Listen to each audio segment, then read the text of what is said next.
No mountain too high, no dream too big. Ito ang nais patunayan ng isang mountaineer na sa kabila ng kanyang kapansanan ay nagsisimula ng akyatin ang mga bundok na nais niyang marating at i-vlog ang mga lugar na marami sa atin ay hindi natin napupuntahan pa para i-promote ang ganda ng Pilipinas at ang ganda ng buhay. Makakasama natin ang mountaineer at vlogger na si Bob Torato. Bob, magandang araw sa iyo. Ilang bundok na ba ang iyong narating o naakyat? At ano ba ang iyong latest adventure? Ang mga nakit ko pong bundok is ang Mount Pulag. 2 times na po yun. Nakit ko po siya.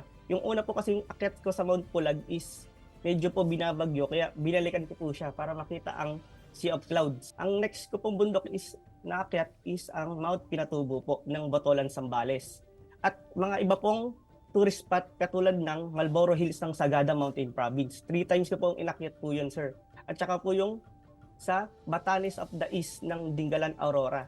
Isa rin pong 3 times rin po siyang inakyat. Alright, Bob, para sa kaalaman ng mga viewers natin, si Bob po ay ipinanganak na may inborn condition, yung disability nga na tinatawag natin, yung clubfoot. Pero bakit napili mo pa rin mamundok o umakyat sa bundok bilang isang mountaineer? Siyempre, very challenging ito sa physical condition mo, Bob. Hello, sir, kasi po, ang nature po kasi sobrang ganda niya po eh. Hindi niyo po mapupuntahan yung magagandang spot kung hindi ka aakyat ng bundok. Hindi ka po mapapagod kasi kailangan po makita yung ganda ng kalikasan po eh. Kaya pong umakyat ng bundok. Sa mga pag-akyat mo ng bundok, Bob, ano ba yung memorable experience mo? Siguro, hindi po kami magkakakilala kasi minsan po dalawa lang po kami yung tropa ko magkasama eh. Yung mga kaibang kong kasama po doon, kahit di po kami magkakilala, ayun po magiging parang magkaibigan na po yung turingan po namin. Tapos tulungan po. Tapos yung guide po namin, tuwang-tuwa po siya kasi yung fighting spirit ko po, kahit nanginginig na po yung pa ako, go pa rin daw po ako sa pag-akyat. Sabi nga nila, yung pag-aakyat daw sa bundok, yung pagiging mountaineer ay paghahanda both physically and mentally. Ano? Yes, sir. Paano mo to ginagawa? Bigla na lang siyang, sir, mapapaisip lang ako, ay gusto kong umakyat sa ganito, sir eh. Siguro, sir, binibigyan lang talaga ako ng taas ng lakas ng loob. Yun po. Di ba mahirap yan sa mga beginner? Sa una po, mahirap, sir, kasi mga 1 hour to 30 minutes po is hingal na po ako eh. Tapos po, pero yung tumagal naman po is yun po, mas naano na po ng katawan ko, mas lumakas po yung resistensya ko, tsaka yung stamina ko po. Ano ba yung tip mo sa mga gustong maging mountaineer?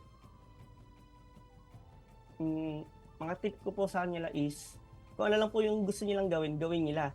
Siyempre po, ayun, pag-isipan mo nila kung paano nila gagawin kasi yung mountaineer po hindi po biro na pag umakyat ka lang, issue lang po eh. Paano po pag nagkaroon ng aberya, di ba po? Siyempre, hindi lang po agad kayo makukuha nila eh. Ayun po, isa rin po dapat yun, dapat fit kayo. Aside from this hobby, ano ba ang career mo? Ano bang pinagkakaabalahan mo rin? Sir, isa po akong government employee sa LG Florida Blanca, Pampanga. Sa treasurer office po ako, bali IT po nila ako doon. So talagang make the most out of your time talaga, ano, Bob? Yes, sir. At saka, sir, nakakaalis din po siya kasi ng stress. Kasi po dahil workload po sa pagta-type, ayun po, napapawi po nun ng ano eh. Imbis na po mapagod ako sa pag-hike, ayun po, siya pa po yung ano ko eh. Siya pa po yung pahinga ko eh. Ganun po. Alright, yun lang. Maraming salamat, Bob, ulit. Maraming salamat sa oras. Sir, maraming salamat din po. Thank you, Bob. Bye-bye. Thank you po.